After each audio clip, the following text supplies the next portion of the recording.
بسم اللہ الرحمن الرحیم۔ یونان میں اقوام متحدہ ہائی کمیشن برائے مہاجرین کی کمیونٹیز کے ساتھ میٹنگ۔ رپورٹ ارشد محمود، نمائندہ روزنامہ الفضل انٹرنیشنل۔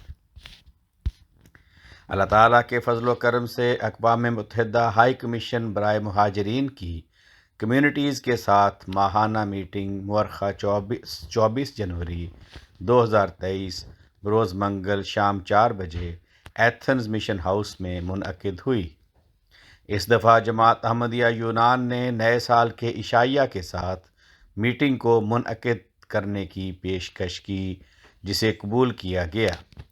میٹنگ میں مہاجرین کی فلاح و بہبود کے حوالہ سے مختلف پروگراموں کے متعلق گفتگو ہوئی۔ میٹنگ کے اختتام پر 45 منٹ کے لیے جماعت احمدیہ عالمگیر کا تعارف، جماعت احمدیہ یونان اور ہیومینٹی فرسٹ کی یونان میں سرگرمیوں کے حوالہ سے عطاء النصیر صاحب، مربی سلسلہ و نیشنل صدر جماعت کو گفتگو کا موقع ملا، جس کے بعد مختلف لوگوں کی طرف سے جماعت کی مخالفت کے حوالہ سے سوالات کے صدر صاحب نے جوابات دیے۔ میٹنگ کے بعد جماعت کی طرف سے عشائیہ پیش کیا گیا۔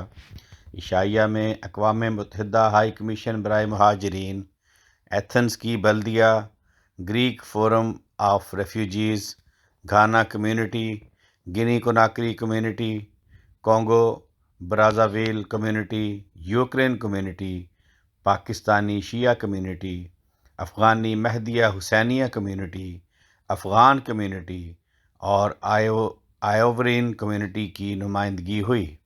حاضرین کی کل تعداد 36 رہی۔ آواز رانا عرفان شہزاد، لندن۔